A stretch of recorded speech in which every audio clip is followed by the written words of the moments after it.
5th of September 1979, tape 1 in the ongoing life story of John Winston Ono Lennon. I was listening to the radio and Dylan's new single or album, whatever the hell it is, came on about everybody's got to get served.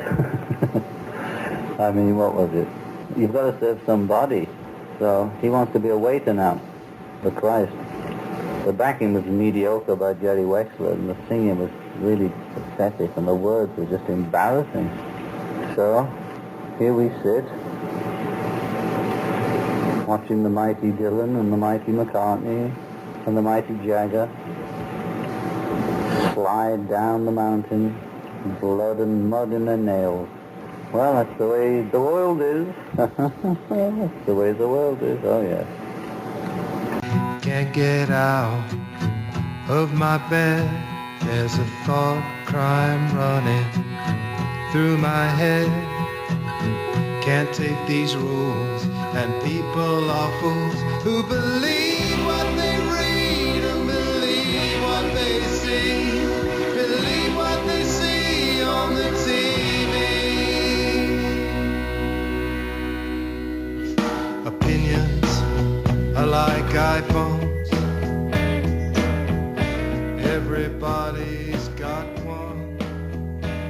Hello, welcome to episode 13 of Glass Onion on John Lennon. Well, it's been a while since I've put out a podcast. In fact, I think the last one I put out was right at the end of May, so I'm sneaking this out a month later, the end of June. This is the last month of the academic year, so it's all been a bit of a frenzy of activity in the heat. So I'm sitting here on 29th of June. This is when the podcast is coming out. So I'm just recording this and just edited the talk with Kit O'Toole, the Queen of Beatlemania and the author of Songs We Were Singing, which is about lesser-known Beatles songs. And that's one of the tangents we go into. In this first part, we talk about Kit's background and how she came to writing about the Beatles and John Lennon. We also talk about the role of women in Beatles scholarship, which is still not huge, but growing. We trade a few lesser-known Beatles songs. And then we get to the topic of John Lennon 1975 to 1980. And part one of a two-part interview, we reach somewhere around 1979. The househusband years, 75 to 80. Very contentious, as we talk about. What you actually heard there was John Lennon audio diary. He said it was part one on the tape there, but as far as I know, that was the only part. I've heard another snippet of about a minute from a month later or something. As you heard there, sounding a little bit bitter, sort of mixture of bitter and comical, and that's probably how I would describe him in the househusband years. I mean, as we've talked many times, John Lennon was so many things, it's very hard to pin him down to one or even two. There's lots of things happening at the same time. So the second part will come hopefully in about a week's time. We'll go straight into the interview now, and I'll see you on the other side. Hi, Kit. How are you? Oh, I'm so great. Thank you so much for inviting me. You're welcome. It's absolutely mind-blowing. All these people I've invited have all agreed to go on my show, because I've been listening to everyone for so long. It's strange, but it's great. Oh, well, glad to be here. I've listened to your show as well, and it's an honor to be talking about John Lennon with you. Yeah, I'm pretty happy with the way it's been going. I mean, I've appeared on other people's podcasts, so I've had a bit of experience with that. And I always used to enjoy recording. When I was a kid and we first discovered tape recorders, me and my sisters, obviously with the old cassettes and everything. And just the idea, we would just like talk silly stuff and then play it back. And we were just so amazed to hear the sound of our voices. So I've always been into it. And I kind of grew up more with radio than TV, which is, I guess, is not what most kids experience. So I love the audio format, so I'm very much into that. Me too, and of course, and podcasting has just brought a whole new dimension to it. It's wonderful. Yeah, well, it beats like spending 10 years working your way up in a radio station, doesn't it? You can just sit in your room and potentially broadcast to millions of people. So Exactly. Yeah, don't have to leave your room or anything. All right. Okay, so our topic today is John Lennon, 1975 to 1980. But I'm notorious for going on tangents and talking about other stuff before. So we're going to talk about a few things before we get to that, if you're okay with that. So Sure. Where are you at the moment? Where are you based? I am based in the Chicago area, Okay. born and raised. Okay. And can you tell us just a little bit about your background? And do you have any music history? I mean, have you played music before? Or? I played a little bit of guitar, acoustic guitar, but that's really it. I was fortunate enough that my father was sort of my music teacher. He plays several instruments, plays guitar, bass, drums, and saxophone. So I grew up, in the house. If there wasn't music playing on the stereo, he was playing it live. And he has a variety of tastes. I mean, I grew up on everything from jazz to rock and, and everything in between. And so I really was exposed to all of that at a young age. And so it just ended up soaking in and, and started just sort of studying music on my own because I loved listening to it. And as I got older, I, started researching it myself, and here I am today. Yeah, fantastic. I mean, I started playing the guitar when I was about 13 or 14, and like a lot of people, I mean, I got the Beatles songbook, and it's just like a kind of the ultimate crash course in pop and rock guitar. The same with, I was born in 75, so I grew up in the 80s, so my actual first music I was really exposed to was stuff like what would it be, mid-80s, Duran, if you know them, and Culture Club. And I was born in 72, so okay. I know exactly what you're talking about. Well, I was just about to say, I wasn't going to ask you your age, but I did want to ask what kind of era you were born in. So, well, and it's funny you mention that because how I discovered the Beatles was, now my dad had been playing. I mean, he played some Beatles stuff on guitar and everything, but, when you're younger, you don't really pay much attention to that stuff. You're into the top 40 and all that. And so in 8th grade, I was taking a chorus class, and absolutely, by then I was steeped in Duran Duran, Wham, I mean, the whole thing. And on Fridays in this class, somebody could bring in, I forget how we traded off, but you could bring in an album that you liked and then play it for the class. I also think this was a way for the teacher to take a little bit of a day off, but that's a whole other story. Yeah, I pulled those kind of tricks myself, Exactly. Get them to bring a project in, yeah. Exactly, and then we just sit and listen. So somebody brought in the Beatles 20 Greatest Hits collection on cassette, of course. And, I just, for some reason, it was 8 days a week for me. I remember just, the song came on and I just was thinking, well, wow, I've never heard anything like this. The different beat to it, the clever lyrics, and that was it. I was absolutely hooked after that. So I still listen to the 80s stuff. I mean, I still love it. That was my introduction. In the midst of all of that came the Beatles for me. Yeah, I guess I've told my origin story before on my podcast, but basically, the album that's called Collection of Beatles Oldies and Goldies? Sure. It was brought out in Christmas '66 because obviously they didn't have an album. They were working on Pepper and everything. And I was always a kid who was obsessed with like statistics and things, and I used to be a football fan when I was a kid, and I'd write down all the scores. And me and my sisters, we used to make compilations of 80s, as you said, Wham, Duran Duran, Madonna, whatever it was. Yep. And I always noted down the running times, and the running times of 80s singles tended to be somewhere around 4 minutes, maybe 3.5. Yeah. And when I got these oldies and goldies, the thing I can always remember, the first song is She Loves You, the second song is From Me to You, and the third song is We Can Work It Out.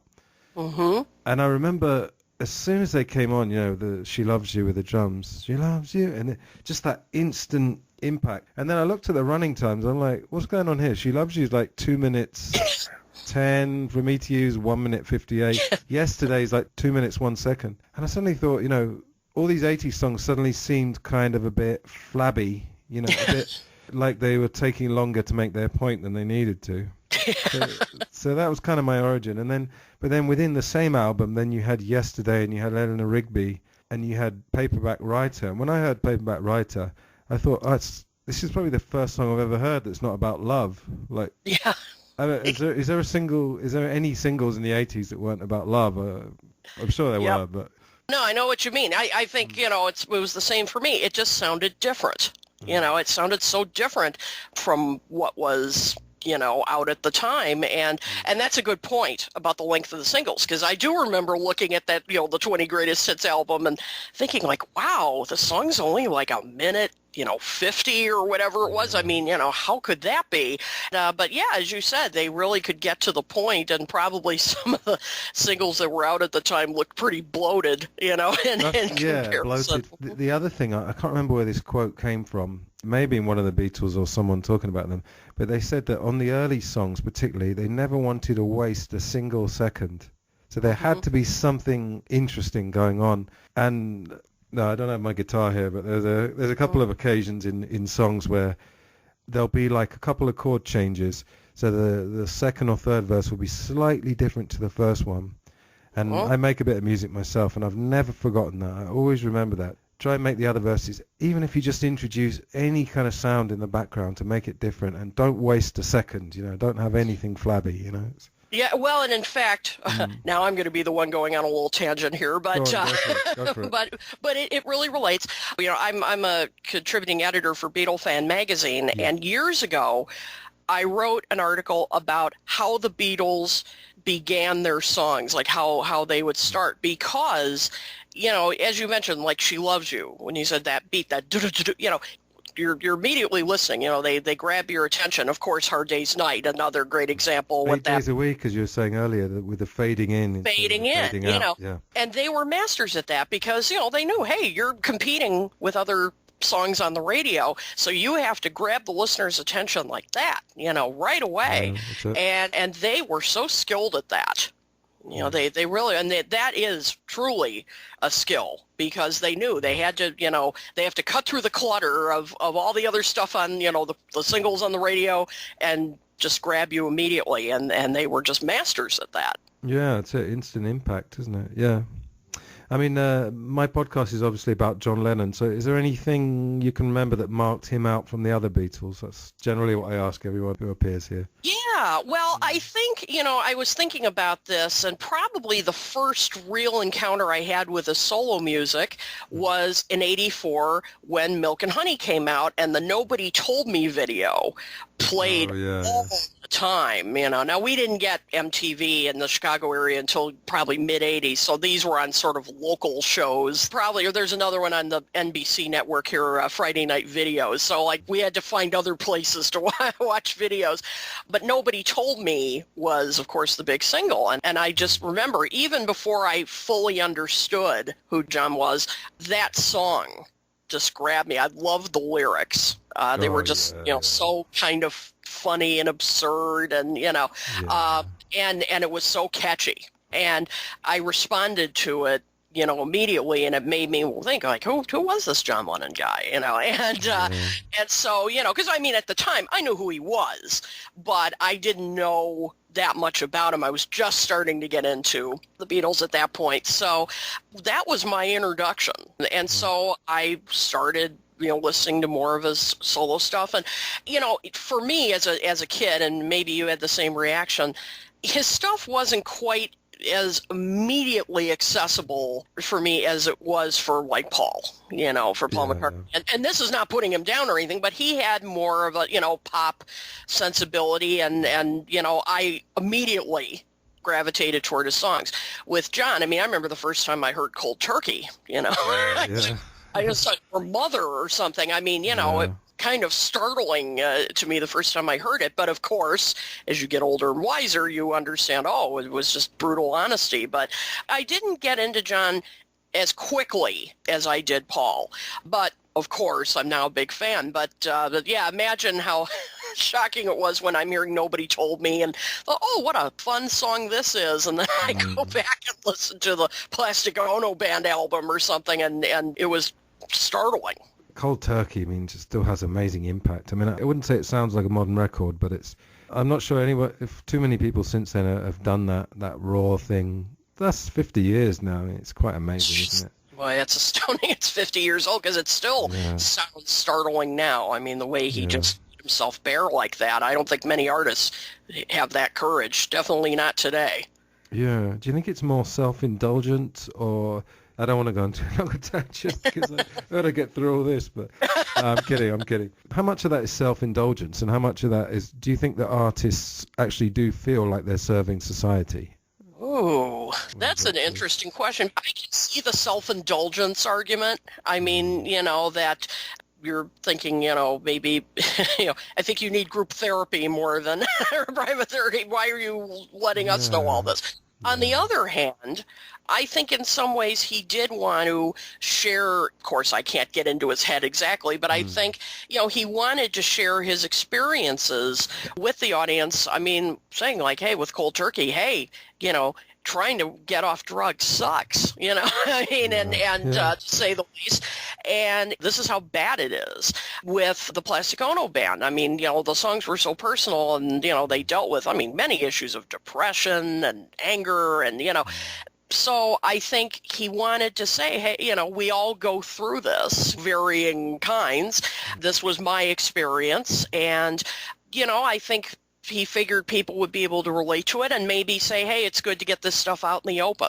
So I'm not trying to wimp out here with this argument, but I see both sides of it because I do see the self-indulgent argument. But for me, I think it was also him sort of saying, stinks to have to go through this and work these issues out, but you have to do it. And so I think, it benefited listeners in that way. Yeah, I'd agree. I don't think it's clear-cut one way or the other, but I think there's definitely a need. I'm kind of part of a community of musicians here in Madrid, and it's funny, I've spent about 4 years immersed in that world, and there are definitely some John Lennon-esque characters. There are certain people that fit an artistic mold where maybe they're quite shy, they're not so well as expressing themselves verbally, but then you put them on a stage and suddenly we've got it. So I do believe in that artistic type, and I think maybe there's just a stronger need to be out there and for people to be aware of you, not necessarily to like chant your name and everything, because I think they all got, John and George particularly, probably got sick of that fairly quickly. Yeah. But I think there's just a bit more of a need. So for sure. That's my coffee table psychology there. Can you tell me, when did you actually start writing and broadcasting? Can you remember the very first thing you wrote or the first thing you got published? Oh, boy. Actually, I didn't start publishing Beatles-related stuff until probably 95 would be my guess when I started writing for Beatle Fan. And at the time, they were looking for a columnist who could cover the brand new world of Beatles websites. This was just sort of starting, and so I was just getting into the internet, myself. I just started grad school, and, I was just fascinated by it, and so I thought, wow, this is perfect. I can explore the internet and indulge my hobby as it was at the time. And so I applied for the position and got it, still writing it to this day. Still write it, and it was fascinating to watch this grow. I got kind of a front row seat to even how technology was so quickly developing. And so that was probably the first thing I wrote. But I'll tell you this, I think the first time that I ever thought maybe I've got some insights I can share was my senior year in high school. I was editor of the student paper, and one of the benefits was I could write what I wanted, And so I had seen Paul McCartney for the first time in '89, and, first time seeing a Beatle in such an exciting moment, and I wrote this article about it. And about, a couple of days after the newspaper came out, a teacher who, let's just say you would never imagine him responding to an article like this, but he saw me in the hall and he said, I have to tell you, I read that article. He said, you brought me back to when I was a Beatles fan and what it felt like, and I want to thank you for doing that. And I just thought, great. Wow, this is maybe something I can do. And so, and then I published before Beatle Fan, I published some other stuff in a local music paper with long defunct called Showcase Chicago. But I wrote about other kinds of music, as I said, rock and jazz, R&B, stuff like that. But probably the first official Beatles article I wrote was in Beatle Fan in the mid-90s. Okay. The last few days I've been listening to you on various podcasts. Uh-oh. You were on, you were on with Dave Thurmeyer and I've Got Beatles. And me and him, we recorded a conversation. He's a real lovely guy. He's a great guy. Yeah. You were talking about the role of women in terms of Beatles scholarship. You were saying that they hadn't had much of a role. Is that improving, that situation?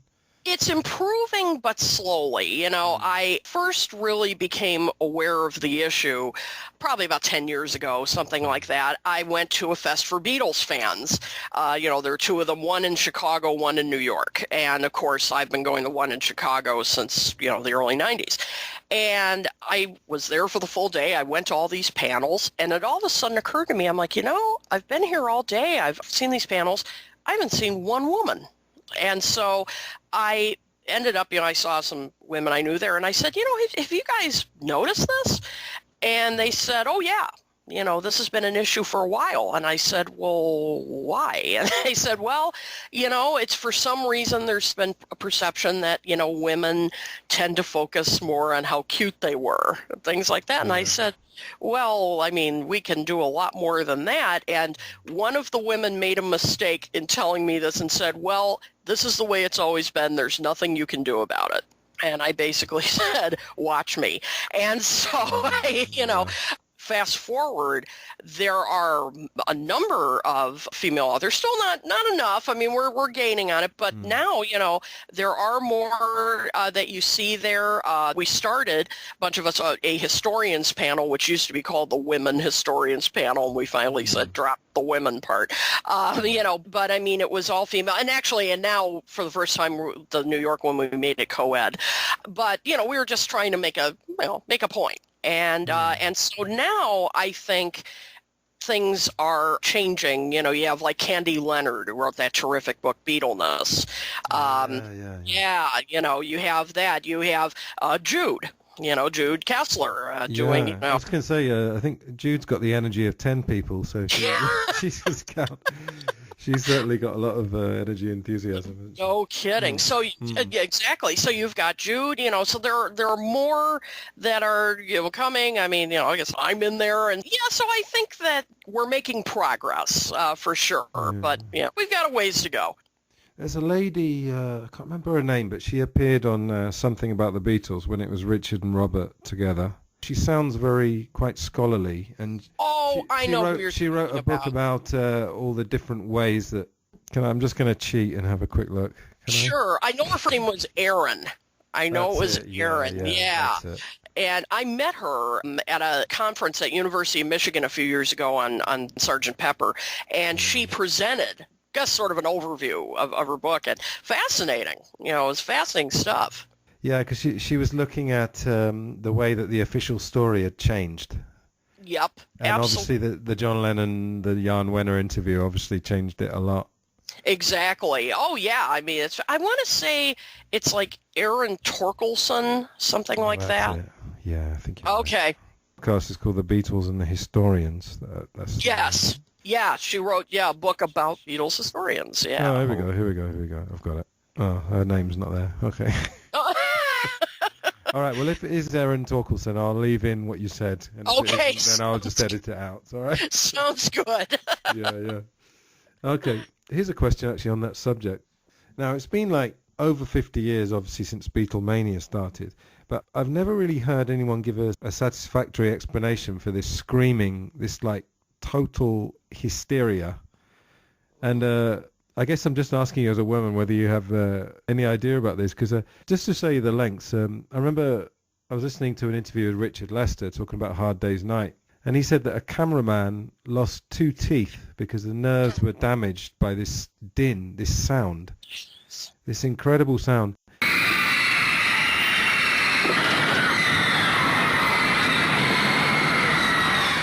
And someone else actually, when the Hollywood Bowl came out, when they remastered it, they were talking about this because obviously on the recording they've kept in the sound of the crowd, and they were almost contributing to the music in a funny way. It's almost like some weird kind of, not a drone, but some continuous noise. But yeah. Do you have any insights into this kind of absolutely hysterical reaction? part of it, to be honest, is kind of a mystery to me because, I mean, when I watch something, oh, sure, I get excited. It's very energizing. And I guess, you know, thinking about when I was a teenager and going to see Huey Lewis in the News or something. That was my first concert. I believe it or not. You know, sure, I was really excited, but, you know, the screaming, I don't know. But I guess Duran, I mean, they inspired some of that. You know, but I read a great article. I was doing a presentation which turned into a book chapter about the history of women in the Beatles story and how they've helped shape the story. And I came across an article, and I think it was called, like, Girls Just Want to Have Fun, and it was by the Barbara Einreich. She's a sociologist, and she wrote a fascinating article talking about that.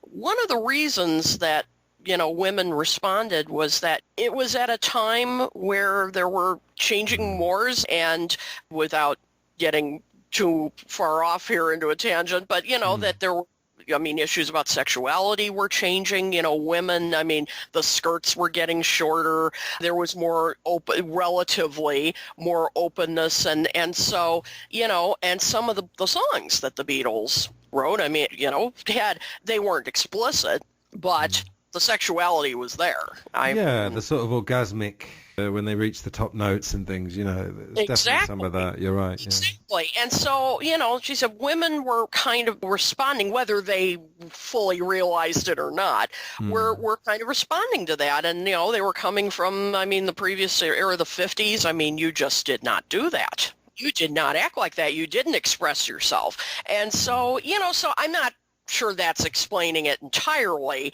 but I thought that was an interesting, you know, argument as to maybe why they reacted the way they did. As I said, probably not, you know, they weren't thinking, wow, this is a new era where we're expressing our sexuality more openly. But, I mean, I think, though, as you said, there was that kind of orgasmic sense to the music, some of the lyrics. You know, they were talking about more than I want to hold your hand, come on. And so it was, I thought that was one argument. I mean, I studied sociology at college, actually, and I've always been interested in the 60s, not only the Beatles, but the whole era. And the early 60s in England was kind of a halfway house, because I would say that the swinging 60s was more like 65 to, I don't know, 75, for argument's sake, or the 60s was not, you know, 60 to 69 necessarily.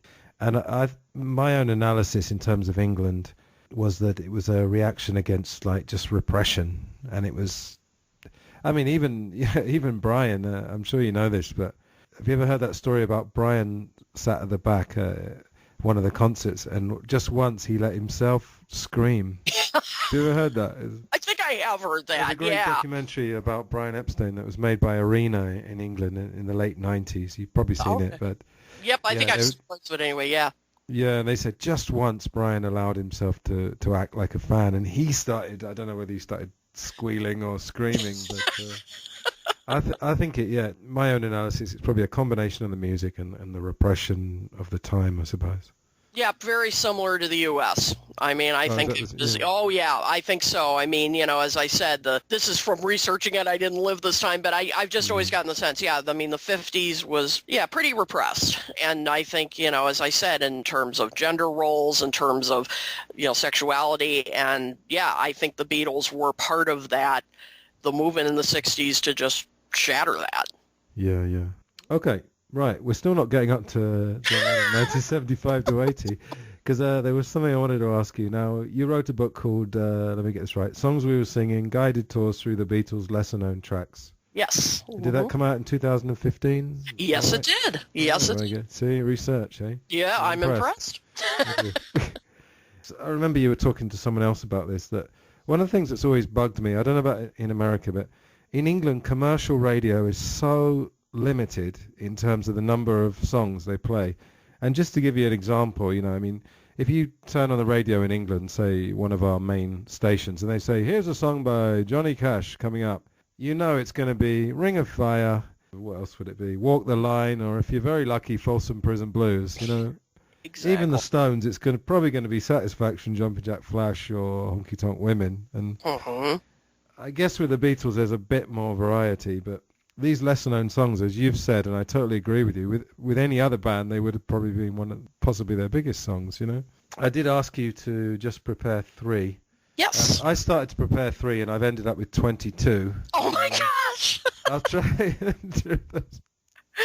Oh, my gosh. I'll only talk about a few, sorry. But, sure. Well, do you want to go first? Throw one out. And then... Okay, well, and before I just wanted to mention that I was so glad you just said what you said, because that was a big reason I wrote the book, and that I do a column called Deep Beatles for somethingelse-reviews.com that, yeah, we tend to hear the same songs. Yes, U.S. radio, same thing. Very formatted, very limited, and they tend to just play Hey Jude, you know, or Let It Be, or whatever. You know, and I just thought these are songs that don't get enough, you know, attention, because you will never hear them on commercial radio. And I've had people actually say to me, you know, well, there really aren't any lesser known songs in the Beatles catalog, and I disagree. I mean, they're not little known to us. I get it if you're a hardcore fan, but if you're not, you know, as hardcore, yeah, some of these songs may be new to you. So I just wanted to say that I was so glad you said that, because that was one of the main reasons that I wrote the book. Okay, so let's trade a few. You go first, and we'll trade a few songs. Alrighty. One of them I think is kind of I think a game-changing song is The Word. That, I mean, it was a great song anyway, but the lyrical content, just what we were talking about with how things were changing in the 60s. To me, I mean, you know, the word is love. You know, John is almost like sort of I don't know if I want to say a preacher exactly, but, you know, he's here to deliver a message that he's just discovered the word is love, and, you know, he's seen the light, and, you know, and not to get overly dramatic about it, whenever I've listened to that song, I've thought, wow, this is kind of, you know, a signpost of what's about to come, you know, in the summer of love, and he saw it 2 years before.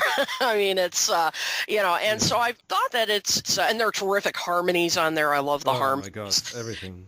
I mean, musically, it's wonderful, but lyrically, I just think it's important, and I don't know why the song isn't discussed more, because it's such a kind of signals what I call Beatles 2.0 that coming, you know, that's coming up. Right. I guess to give Paul credit, I think that was more or less a co-write, wasn't it? Yeah. Yeah. Pretty Oh, sure. yeah. He contributed as well. Absolutely. You know, and it was, you know, and John's vocal in it is great. Oh my God. You know, that it's, I mean, he delivers the message. I mean, like, he believes it. You know, he's got a message to give us. And so, yeah, so I think for just musically, but also just as sort of lyrically important, that's a song that's always been a favorite of mine. Yeah, I mean, I really feel like those lines couldn't really be delivered by anyone in the good and the bad books that I have read. That's not in the good and the bad books that I've read, it's not a normal pop lyric for them.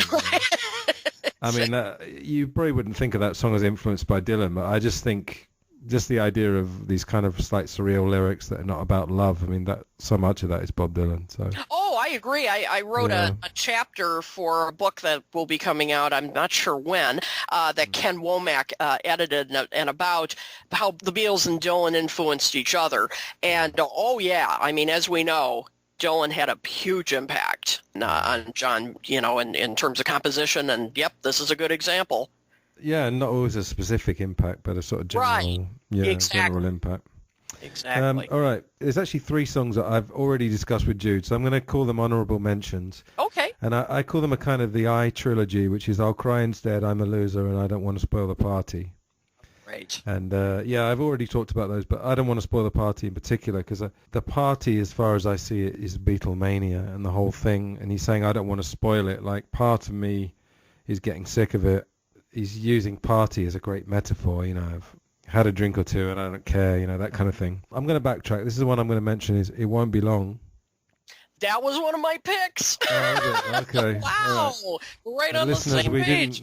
Just to tell the listeners, we didn't collude. Absolutely We didn't. Not. We didn't, That's honestly. funny. Now, one of the biggest mysteries of the whole Beatles story that I've never heard anyone discuss this is why they never played this song live. But I don't understand why they wouldn't. It's not a particularly difficult song, I don't think. I don't know. Have you ever thought about that? Yeah, because I think This or even Hold Me Tight. I mean, I think both of those, because there's such an energy to those songs. And by the way, and with the Beatles in general is one of my favorite albums because there is such great energy. I love the where Ringo's drums are in the mix. Just a great album.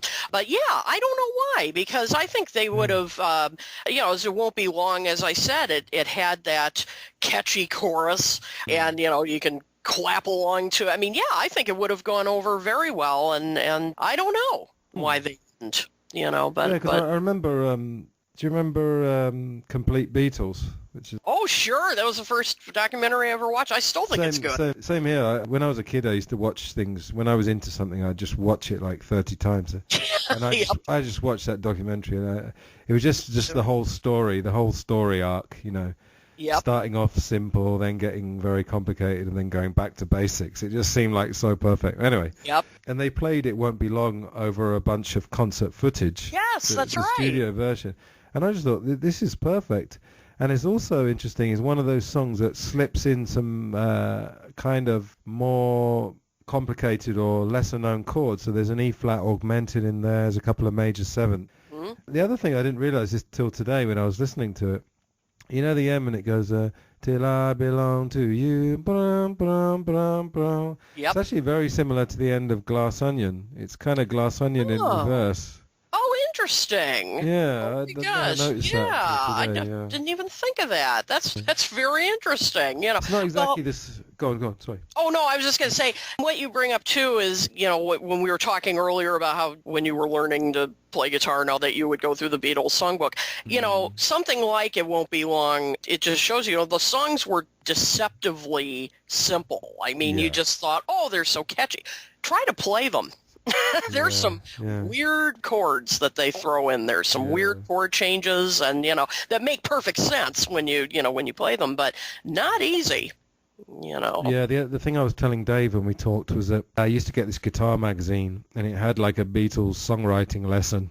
Mm-hmm. And basically, to summarize, it was very interesting because they were using a lot of the same tricks in the early songs than they do in the late songs. Mm-hmm. Very interesting. So they had that going at the beginning, but it came across differently. But I always think that listeners actually subconsciously pick up on that. Yeah. They won't realize that, that's got like an E-flat augmented. Obviously not, but it will come across. Absolutely. Yeah. All right, your turn. Go on. Okay, well, thank goodness I picked a couple of extras, so because I picked It Won't Be Long. You've got a whole book's worth, haven't you? Yeah, right. I mean, I swear to God, folks, we did not collaborate on this ahead of time. But, going along with that same album, all I've got to do, I've thought, is always again, interesting chord changes, and I've always just thought John's vocals were on point. I mean, they were so on point for this whole album, I mean, with the Beatles, because he would get that, he could, of course, sing in, his normal range, but then he'd get that raspiness in there, at key moments in the song. So it just gave it a little more edge, it kind of brought the song from the, I don't know if I guess I'd call any of their songs pure pop, but it just lent kind of a rougher edge to it, that talking about how women reacted earlier. I'm sure the girls love that. And, but it really was also just showed his vocal versatility. And I think it's really, shown here. And again, I don't know why this didn't get much attention at all. As I think John, if I'm remembering correctly, when he was interviewed, may have been the Playboy interview, I can't remember, and he just was like, I was trying to write, a single, and it just didn't go anywhere. And I disagree. As I said, I think there are some great twists and turns. I mean, with the rhythm, with as I said, the chord changes, wonderful lead vocal, slight Motown influence. Like Smokey Robinson, I think. Some Smokey Robinson in there, I'm sure. Exactly, and I'm a big Smokey fan too, so so no issues there. I love that. And so I just think it's an example of one of those songs that you just know why the Beatles have lasted the way they have and why they impacted, because they were different. This sounded like such a different single than what was certainly out at that time. And even now, there's just that level of sophistication there. And so, yeah, so it's always been a favorite of mine. That's just a really interesting journey you take. And, yeah, you never hear about it. Absolutely. And remember what I was saying earlier about how they made each verse or each chorus slightly different? On the bridges, when it goes there, and the saying goes for me, I'll be there, da da da, and then the second time it goes, I'll be there. It's, very subtle. They did the same with You Really Got a Hold on Me as well. Yep, absolutely. They just made it slightly different, and it makes all the difference, I think. Yep, I agree. Okay. All right, you ready for my next one? You're going to love this. All right, I'm ready. Hit me. Mr. something. What's that song? What is it? Mr. Moonlight. And I'm not just saying this because I've heard you talking on other podcasts. I've always loved this song. I should say, though, I like the Hamburg version a little bit better. I mean, it's obviously not their song, but again, having learned this on the guitar, it's got some pretty neat chord changes. I guess on a minus point, I think the recording version, the actual backing's a little bit weak, but I think that's a bit more to do with the production, actually. So I'm not sure if the balance between the vocal and the rest of it quite right, but I mean, that vocal is just awesome. Talk about grabbing you immediately from the first second of the song. When he comes in, I mean, you just hear those chords, vocal chords, are shredding. I mean, it's wonderful. And, I mean, for me, as you know, and maybe listeners know, I'm a kind of a defender of this song because, I mean, I don't know why it's always rated as one of the worst songs they ever did, because it has one of his great rock vocals. For me, probably the organ killed it because, as you said, the Hamburg version where it was just pure rock, I agree, that's better. They should have done it's faster as well. The Hamburg exactly. version. They probably should have done that arrangement, for the record. I mean, I don't know why. I'm trying to remember if it was George Martin's idea or was to put in the organ, and that. And I've talked to people and they say it's corny. That's really what they mean, I think, is that organ. It does lend a corny air to it. But if you remove that, it's a solid song, and it was a very popular song, from what I understand, for Mersey beat groups at the time. That a lot of them played this in their sets. So this was just them, playing just one of the songs they always included in their sets. So it's just interesting that this particular song became as popular as it did with Mersey beat groups. To be honest, with the criticism, I think, I don't know, to make a general point, I think people do sometimes jump on the bandwagon, and when a certain number of people have an opinion, I don't want to sound patronizing to people in general, but prevailing opinions do spread very quickly, so it doesn't actually take that much for an opinion to just spread very widely. And I think the other thing, I was thinking about this today, when Leave My Kitten Alone, the recording of that came out, and people realized that was recorded during Beatles for Sale, I guess if you played that back-to-back with Mr. Moonlight might sound a little bit plodding in comparison. Yep. So I think I'd agree with you. If they'd done the faster version and, got rid of the organ, made it a bit quicker and pure rock, I think it would have been fun. But I'm very glad you brought it up because, as I said, I think this song's been unfairly maligned. I'm not saying it's one of their all-time best, but it definitely has, I think, one of John's best lead vocals. As I said, anybody who disagrees, just listen to that opening when he's doing Mr. Moonlight. I mean, if that fails to send shivers down your spine, I mean, there's no hope. No, I'm just kidding. Yeah. Well, I think you obviously know about all the Rock Band isolated tracks. Obviously, it's a lot harder to isolate some of the early songs, but a few people have actually had a go at it, and it's not perfect. But and I don't know if there's anything on YouTube, but I'm sure at some point there'll be an isolated vocal. Someone will find a way of doing it. Yep. Okay, it's your turn then. One more. Okay, we do need to get into the topic at some point. We're nearly an hour, so we could talk all day on this. Everybody's got something to hide except me and my. There we go. Can't see this, but I'm showing Kit. That wasn't. Oh my God! I had a list of 22 though, so that's not. Well, thank God you had some backups. Yeah, thank goodness I had a couple. That's funny. Yeah, we're right on the same page. What can I say? It's a great rocker. Just John having fun with wordplay. As we all know, there's nothing he loved more than playing with the language, and this is a great example of that. Your outside is in, your inside is out. I mean, it's pure fun. Oh my gosh, that guitar part toward the end, like right before where the music drops. Oh, yeah. Come on, get out of here. I always, whenever I hear the song, I crank it up to full volume. Yeah. It's incredible. And again, classic John rock vocal with that raspiness when he could scream it. It's one of my favorite songs of his, and it's pure fun. And it's wonderful to hear because, we always hear during the White Album how tense it was. And all to me, a song like this showed, they could still have fun. When they just sat down and played together, that they could still do it. They could still, no matter their differences. So this has always been, all-time favorites. Yeah, and of course, according to George, some of those lyrics that you said earlier are actually stuff that the Maharishi used to say. Yeah. Indeed, yeah. The deeper you go, the higher you fly. So I love the idea of him incorporating some of the spiritual kind of teachings in a rock song. It's you wouldn't think that would be the case. Absolutely. In some ways, that and the arrangement don't match, but somehow they do. Yeah, and then you've got the fire bell as well. Whoever's idea was it to use a fire bell as like an instrument? It's just great. Yeah. So creative. That's so brilliant. Mm-hmm. All right, here's my last one. This is White Album. Again, this is one you've discussed, and it's not a song. It's Revolution 9. Aha! All right, but let me make the case. I'll say to listeners, if anyone's interested in getting a different perspective, then listen to Richard and Robert on Something About the Beatles, the original incarnation. I think it's called Deconstructing Revolution 9. When I started listening to it, I was so pleased that they didn't dismiss it. Yep. Because what happened with me was that, like anyone else, I listened to it when I was a teenager or whatever, and I was thinking, did not get it. I mean, I didn't understand what was going on at all. It just sounded like a bunch of noise.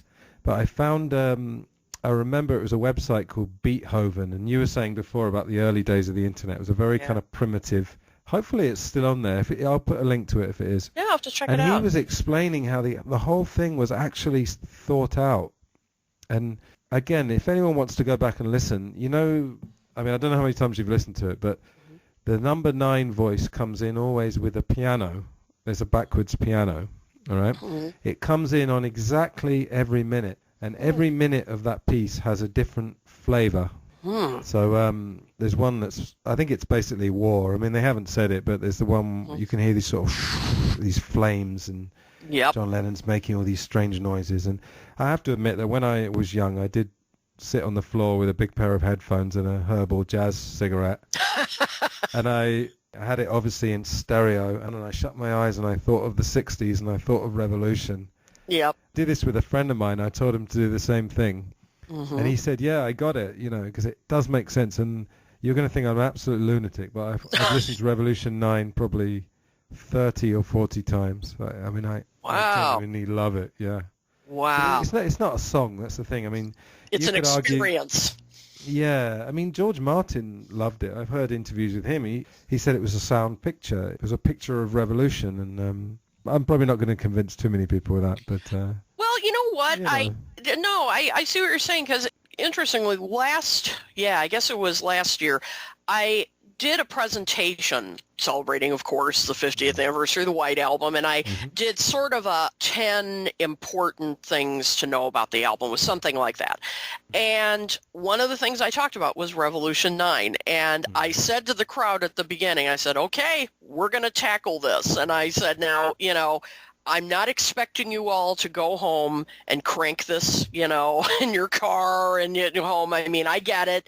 It's an acquired taste and all, but it's important to understand sort of the origins of it. And I talked a bit about the Fluxus art movement, noise music, all of those influences, Karl-Heinz Stockhausen, that all of that was flourishing in visual art and in audio, and that John and Yoko were kind of steeped in that, and this was sort of their response to that. By the way, there's a terrific book called The Beatles and the Avant-Garde. Oh, yes, I've talked about it. I love that book. Wonderful book. It really changed my view on a lot of things, this being one of them. So yes, I admit, it's one of the people, when I first heard it, I thought, what the hell is this? You know, when you understand what was going on at the time, the context of it, it makes a lot more sense. And it's, again, it's historically important, too. Yeah.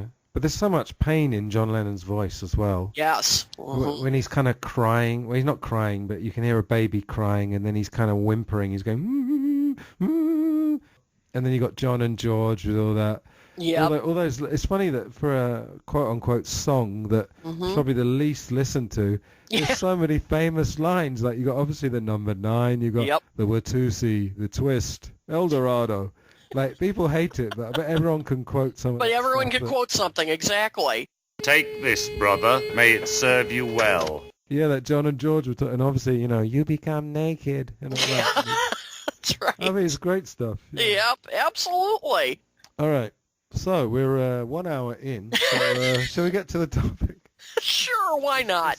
It's funny, actually, because most of the talks I do end up as 2 hours, so I post Part it in 2. 2 parts, so Sure. I'm going to stop it. I'm going to post part 1 here, Got where we it. haven't actually got to the topic, and we're going to start part 2 of the topic. So. Right. Sounds good to me. All right, let's do it. So we're going to go 1975 to 80. Now, with these Dakota/househusband years, I think you probably agree that these are the most sort of divisive in terms of what people think John Lennon's state of mind. And kind of a neat way of summarizing it is the Ray Coleman book, which was a 2-volume, kind of intimated that he stopped taking drugs by 72 or something like that. And there was this domestic bliss, and, you know, he'd resolved all his issues and all that kind of thing. And it was all a bit too nice. And then you had the Albert Goldman book, which came out, which obviously was pilloried by a lot of people.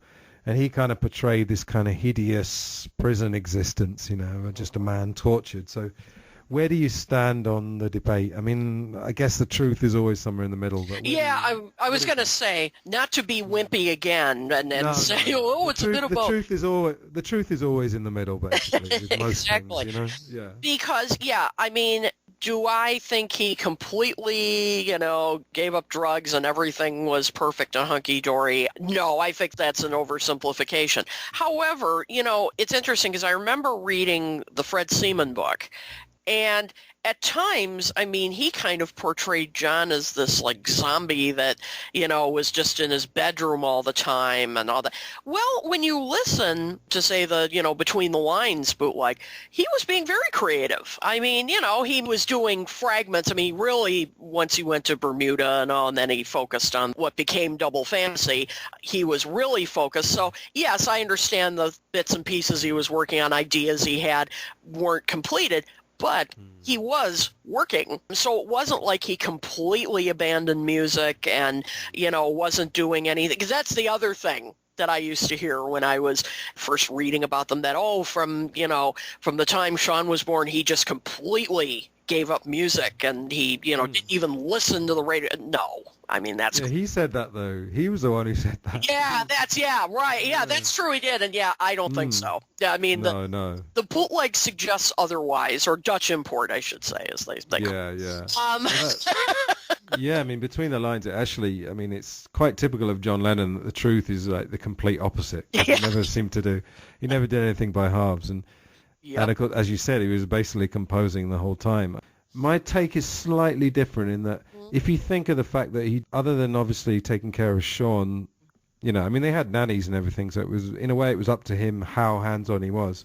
But if you think that he didn't really have to get up and do a job, so it would be possible to, like, spend half the day getting stoned and half the day doing demos on a piano. So I think it was probably a bit of both. But pleased you brought up the Fred Seaman book, because he obviously got a bad name because he supposedly stole these diaries. But I don't know about you, but if it was a choice of believing him or Elliot Mintz, I'd probably go with him.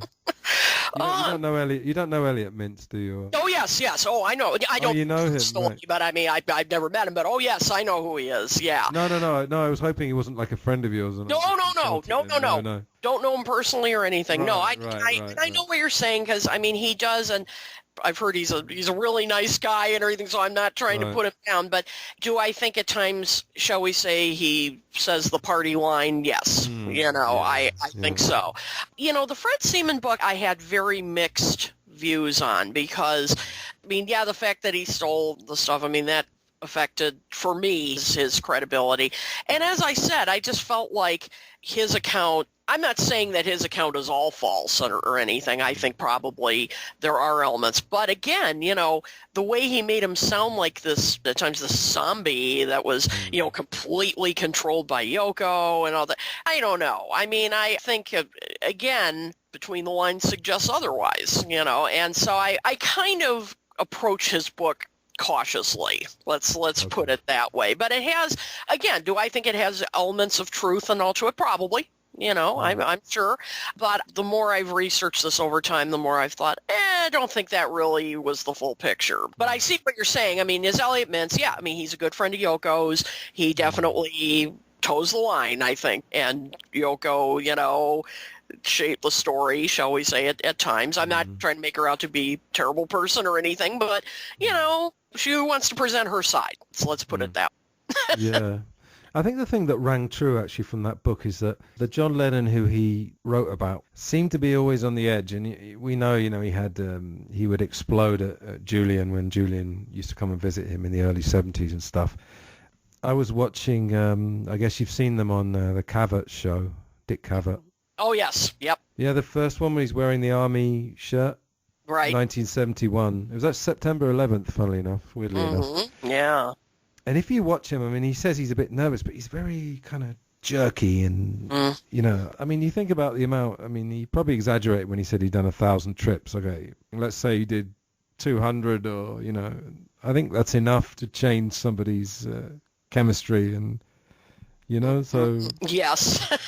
We're both going to cop out and say that the truth is in the middle, but I think it usually is. Yeah, I agree. Because as you mentioned earlier, this is a period where it is like it's so divisive. I mean, you hear like either he was happy, he was, productive, he loved being a house husband and a father, blah, blah. And then you read he was a zombie that was locked up in his room and stoned all the time. I mean, like there's, there's no in between. and I happen to think, and it sounds like you do too, there's an in between there. I think there are elements of truth in both stories. Yeah, I mean, there's some other stuff. Have you heard that thing that George said? He went to go and see him and he felt that John was trying to tell him something. Have you ever heard that quote? No, I don't think I've heard that. Oh, no. That's a great quote. Yeah, I think that came straight from George, yeah.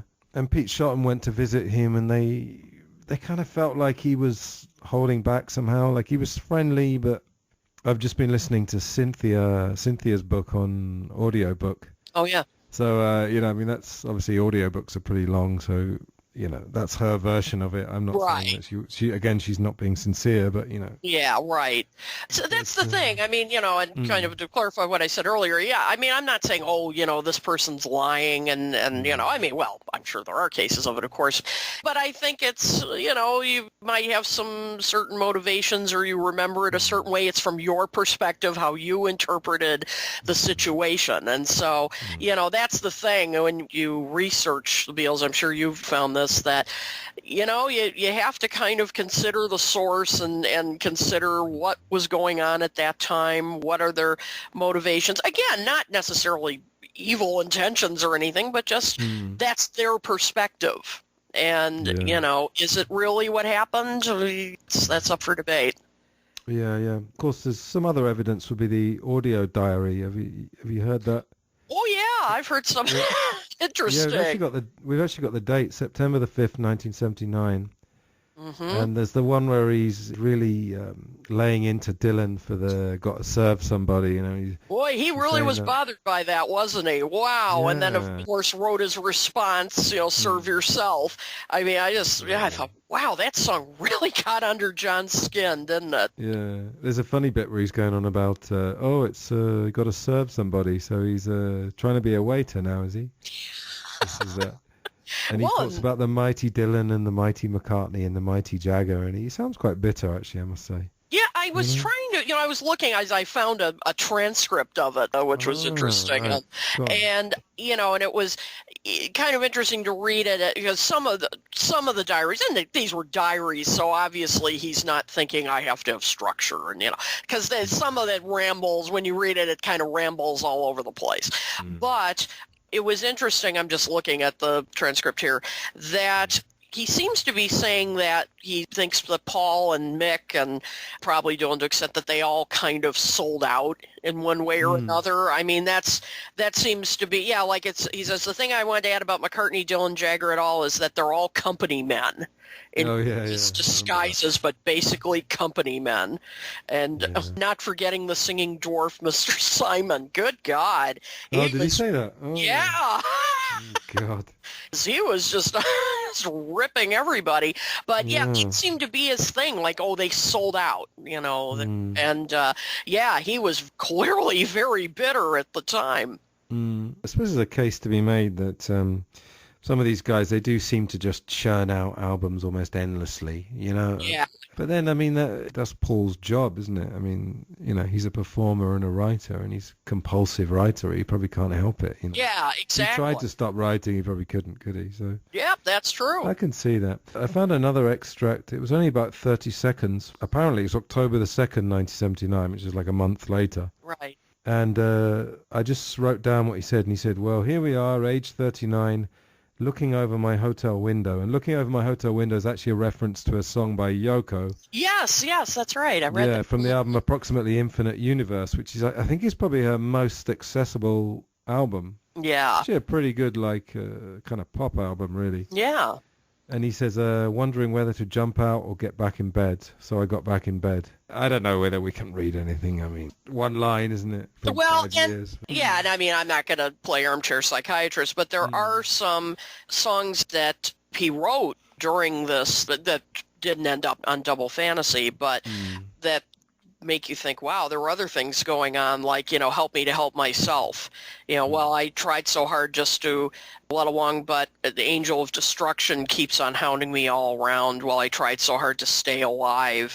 But, I mean, he's struggling. I mean, he's clearly struggling, or you saved my soul. I mean, I mean, he says, remember the time I wanted to jump right out that apartment window on the west side of town of New York? Oh, only you saved me from that suicide. And, I mean, clearly he was going through some serious issues, to say the least. So, I mean, I think he had that dark kind of, side to him. Yeah, I mean, we'll get on to Double Fantasy and Milk and Honey very soon, I promise, listeners. Unless the listeners want us to go back on some more tangents, but probably not. And that's where we're going to leave it. No more time for any tangents. So I hope you enjoyed part one of my talk with Kit O'Toole, and I'll get the second part out pretty soon, I'd say within a week or so. Now I've finished work, I've got lots of time, and July is a pretty free month until I go to India on the 30th. So I'll try and get some more product out then. The next one after part two with Kit is going to be Philip Kirkland, who wrote a book called All Roads Lead to Lennon, which is all about John Lennon's ancestry and some great stuff about Liverpool. And I've just started reading it. I'm going to finish it this weekend. And already there's some great coincidences. As anyone who's read Tune In will have found, all kinds of funny coincidences within what seems like a very small city, Liverpool, in terms of people knowing each other and randomly running into each other at various points in their lives. So anyway, I'm going to sign off now, and I'll see you for the next installment. All right, all the best. Goodbye.